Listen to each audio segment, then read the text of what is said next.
Hello everyone, कैसे हो? तो आज स्टार्ट करने जा रहे हैं क्लास 9 केमिस्ट्री का एक बहुत ही interesting chapters atoms and molecules. तो एटम्स एंड मॉलिक्यूल्स क्लास 9 का बहुत इंपॉर्टेंट चैप्टर माना जाता है। तो सभी लोग हेडिंग लगा लीजिए एटम्स एंड मॉलिक्यूल्स। तो इसमें हम सबसे पहले एटम्स एंड मॉलिक्यूल्स के बारे में नहीं पढ़ेंगे। देखिए, ये जो चैप्टर है वह आगे के क्लासेस में भी बहुत ज्यादा यूज आएगा, क्योंकि इसमें बहुत बेसिक वर्ड जैसे एटम्स, मॉलिक्यूल्स, आयंस, ये सब क्या होता है उसके बारे में डिस्कस हुआ है। तो एटम्स एंड मॉलिक्यूल्स सबसे पहले अभी हम नहीं पढ़ते हैं। ऐसा इसलिए कि एटम्स एंड मॉलिक्यूल्स को पढ़ने के लिए कुछ लॉज आपको आना चाहिए। तो कौन सा लॉज है? लॉज ऑफ केमिकल्स कॉम्बिनेशंस, क्योंकि यही डिवाइस किया था एटम्स एंड मॉलिक्यूल्स को। तो without laws of chemicals combinations का कॉन्सेप्ट सीखे आप एटम्स एंड मॉलिक्यूल्स को नहीं समझ पाओगे। तो लॉज ऑफ केमिकल्स कॉम्बिनेशंस देखते हैं। केमिकल कॉम्बिनेशंस होता क्या है? तो केमिकल कॉम्बिनेशंस को ऐसे डिफाइन करेंगे, when two or more substances react to forms a new compounds is called laws of chemical combinations। जब दो या दो से अधिक सब्सटेंस रिएक्ट करता है आपस में और एक नया प्रोडक्ट का फॉर्मेशन करता है, तो ये जो प्रोसेस होता है इसी को बोलते हैं केमिकल्स कॉम्बिनेशंस। तो बहुत सारा लॉज ऑफ केमिकल्स कॉम्बिनेशंस होता है, उसको एक एक करके देखते हैं। First laws of chemical combinations होता है law of conservation of mass. Conservation of mass ये एक लॉ है और इसको दिए हैं एक साइंटिस्ट जिनका की नाम है एंटोनियो लेवोइसियर। ठीक है, तो कंजर्वेशन ऑफ मास कहने का मतलब कि मास कंजर्व्ड होना, और जब मास कंजर्व्ड होगा इसका मतलब क्या कि मास सेम होगा।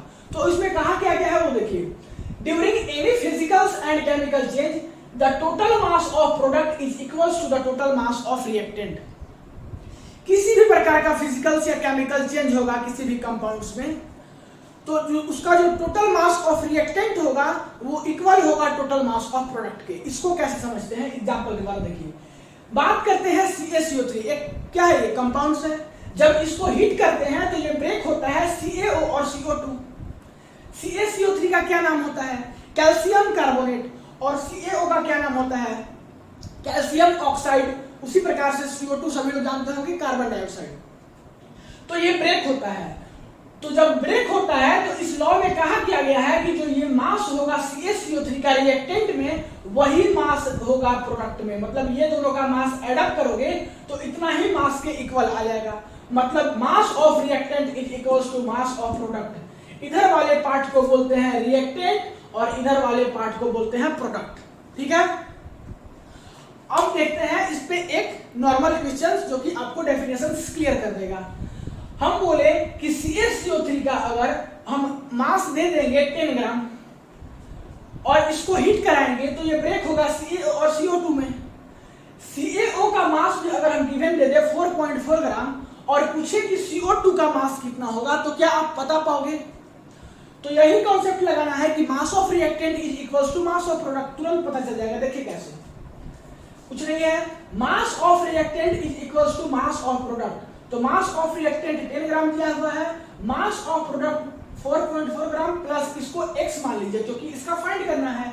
तो x इज इक्वल्स टू निकल के आ जाएगा 5.6 ग्राम। यही आंसर हो जाएगा। x किसको माने थे? CO2 को। तो CO2 का मास कितना हो जाएगा? 5.6 ग्राम। तो ये था law of conservation of mass. Second law देखते हैं, लॉ ऑफ कांस्टेंट प्रोपोर्शंस, जो कि साइंटिस्ट के द्वारा दिया गया था। उनका नाम था जे प्राउस्ट। तो ये भी 1 मार्क्स क्वेश्चंस में इंपॉर्टेंट है, नाम याद रख लीजिएगा। इसमें क्या कहा गया कि the pure chemical compound always consist of the same elements that are combined with a fixed ratio by mass. ये तो स्टेटमेंट था, इसको समझेंगे कैसे? तो देखिए, इसमें यही कहा गया कि जितना भी प्योर केमिकल्स कंपाउंड्स होता है वह 2 एलिमेंट्स से मिलकर बना होता है। इसको देखिए ऐसे समझिए, जितना भी प्योर केमिकल्स कंपाउंड्स होता है, प्योर केमिकल कंपाउंड्स होता है वह 2 एलिमेंट्स से मिलकर बना होता है। 2 एलिमेंट्स से मिलकर बना होता है। ठीक है, और ये जो दोनों एलिमेंट्स होता है वह कैसे कंबाइंड होता है? Fixed ratio by mass. Fixed ratio by mass combined होता है। इसका मतलब यही है। तो इसको एक एक करके तीनों स्टेप को समझते हैं। एग्जांपल सबसे पहले लीजिए H2O का।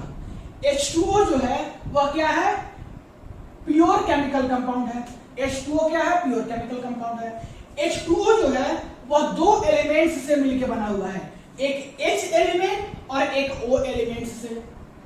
दोनों बात वैलिड हो गया। तीसरा बात कि ये fixed ratio by mass combined होता है, दोनों एलिमेंट्स जो है H का एटम्स और O का एटम्स वो कैसे कंबाइंड होता है, फिक्स्ड रेशियो बाय मास। इसका क्या मतलब है, यही मेन है आपका, इसी को समझना है। तो इसको देखिए ऐसे समझिए, यहां पर देखिए H2O में ये तो एक प्योर केमिकल कंपाउंड है, पहला चीज। दूसरा चीज कि दो एलिमेंट्स से मिलकर बना है, एक हाइड्रोजन का एलिमेंट और एक ऑक्सीजन का एलिमेंट।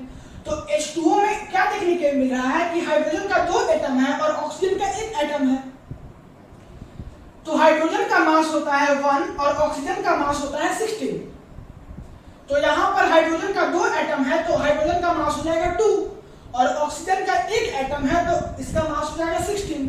और जब इसको आप सिंपलीफाई कर दोगे तो 1:8 आ जाएगा। और यही है फिक्स्ड रेशियो बाय मास। नहीं, यही क्या है, फिक्स्ड रेशियो बाय मास। कहने का मतलब कि आप वाटर को अगर आप अपने घर में पियो तो उसका रेशियो यही रहेगा 1:8, या इसको आप मुंबई, दिल्ली, चेन्नई में जाकर के पियो या फॉरेन कोई कंट्री में जाकर के पियो, तब पर भी वाटर का मास जो है वह 1:8 ही रहेगा। ये कहने का मतलब था। तो ये भी बात समझ गए आप। इसका एक और एग्जांपल H2O2। H2O2 क्या है, एक प्योर केमिकल कंपाउंड है, सबसे पहला चीज। दूसरा चीज कि ये दो एलिमेंट्स से मिलकर बना है, एक H एलिमेंट और एक O एलिमेंट्स। ये भी समझ आ गया। अब जो है हाइड्रोजन का इसमें दो एटम है, ऑक्सीजन का दो एटम है। हाइड्रोजन का मास और ऑक्सीजन का मास हम जानते हैं, तो हाइड्रोजन का दो एटम तो 2 हो गया और ऑक्सीजन का दो एटम तो 16 दूना 32, नहीं तो 2:32 हो गया।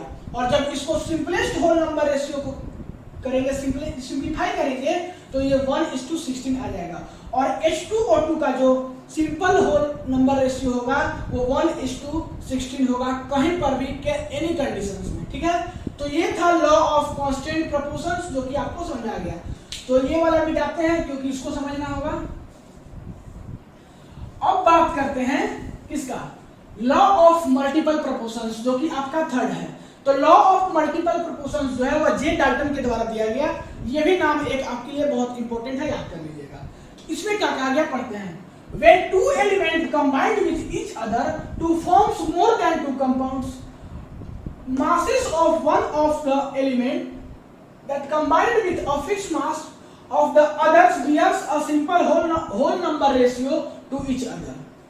लेकिन ये जो है वह केवल स्टेटमेंट है, इसको कैसे समझेंगे, तो इसको भी इसी प्रकार से समझते हैं जैसे इसको समझते हैं। इस पूरे लॉ में देखिए कहा क्या गया है, कहा गया है कि आप दो एलिमेंट्स लीजिए। तो हम दो एलिमेंट्स चलो ले लिए, एक कार्बन और एक ऑक्सीजन, दो एलिमेंट्स के लिए। फिर कहा कि यही दो एलिमेंट्स को यूज करके आप दो कंपाउंड बनाइए। हम दो कंपाउंड बना लिए, एक CO बना लिए और एक CO2 बना लिए। CO क्या है, कार्बन मोनोऑक्साइड, और CO2 क्या है, कार्बन डाइऑक्साइड। ठीक है, तो यही CO को यूज करके हम दो कंपाउंड्स बना लिए। देखिए यही कार्बन और ऑक्सीजन, दोनों में कार्बन ऑक्सीजन यूज हुआ है, तो ये बन गया। अब क्या कर रहा है कि कार्बन का मास कितना होता है, तो 12 ग्राम। ऑक्सीजन का मास कितना होता है, तो 16 ग्राम। तो कह सकते हो कि 12 ग्राम कार्बन कंबाइंड है 16 ग्राम ऑक्सीजन से इस कंपाउंड में, CO में। उसी प्रकार से CO2 में 12 ग्राम कार्बन कंबाइंड है 32 ग्राम ऑक्सीजन से, 32 ग्राम ऑक्सीजन से। 32 ग्राम ऑक्सीजन करने का मतलब कि ऑक्सीजन का दो एटम है और मास होता है 16, तो 16 × 2 हो जाएगा। तो 32 ग्राम ऑक्सीजन से क्या है, कंबाइंड है। तो ये कह सकते हो कि 12 gram carbon combined with 16 gram oxygen and 12 gram carbon combined with 32 gram oxygen. ठीक है, अब बात आगे की करते हैं। तो इसका अगर होल नंबर रेशियो अगर हम ब्रेक करते हैं तो 3:4 होगा। 4 3 जा 12, 4 4 जा 16। उसी प्रकार से 4 3 जा 12, 4 8 जा 32। तो इसका होल नंबर रेशियो ही ब्रेक हो गया, नहीं होल नंबर रेशियो ब्रेक हो गया। तो यहां तक तो आप समझ में आ गया कैसे कैसे किए। और फिर से इस डेफिनेशंस को यूज करके स्टार्टिंग से समझते हैं कि ये क्या कह रहा है, इसका फाइनल कंक्लूजन क्या है। तो इसका फाइनल कंक्लूजन यही है कि सबसे पहले ये बोला कि दो एलिमेंट्स को आप लीजिए। हम दो एलिमेंट्स ले लिए, एक कार्बन और एक ऑक्सीजन। उसके बाद बोला कि यही दो एलिमेंट्स को यूज करके दो कंपाउंड बनाइए, एक कार्बन मोनोऑक्साइड और एक कार्बन डाइऑक्साइड हम बना दिए, यही दो एलिमेंट्स को यूज करके, आप देख सकते हो।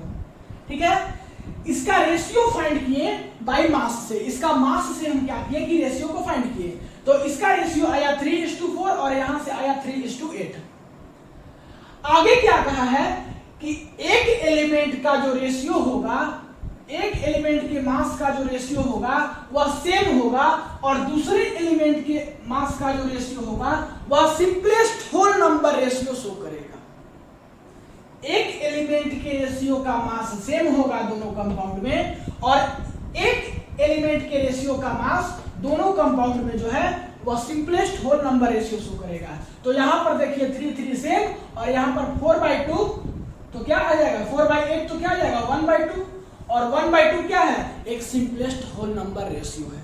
तो यही ये लॉ कहा था, वही बात यहाँ पे देखिए, when two element combined with each other, दो एलिमेंट को कंबाइन करेंगे आपस में, to forms more than two compound, दो कंपाउंड्स का फॉर्मेशन होगा। masses of one of the elements that combined with a fixed mass, एक एलिमेंट का मासेस जो कंबाइंड हुआ है दोनों एलिमेंट्स में वो फिक्स होगा, fixed mass of the others bears a simple whole number ratio to each other, और जो others होगा वो कैसा बिहेव करेगा, होल नंबर रेशियो में। तो यही था लॉ ऑफ मल्टीपल प्रपोर्शन। तो यही बात यहाँ पे लिखा हुआ है कि for the same amount of this will be the whole number ratio.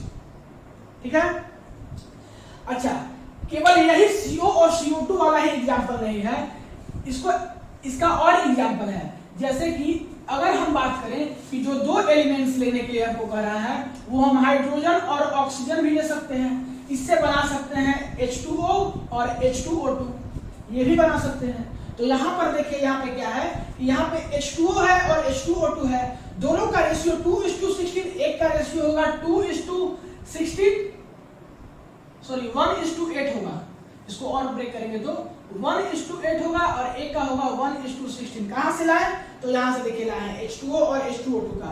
तो एक का मास सेम है और एक सिंपलेस्ट होल नंबर रेशियो में शो कर रहा है। उसी प्रकार से आप SO2 और SO3 का भी ले सकते हो, एक सल्फर और एक ऑक्सीजन, दोनों को कंबाइन करोगे तो SO2 और SO3 आपको दो कंपाउंड्स मिलेगा। एक कंपाउंड्स का, इस वाला कंपाउंड्स का मास सेम होगा और ऑक्सीजन वाले कंपाउंड्स का mass simplest whole number ratio bear करेगा।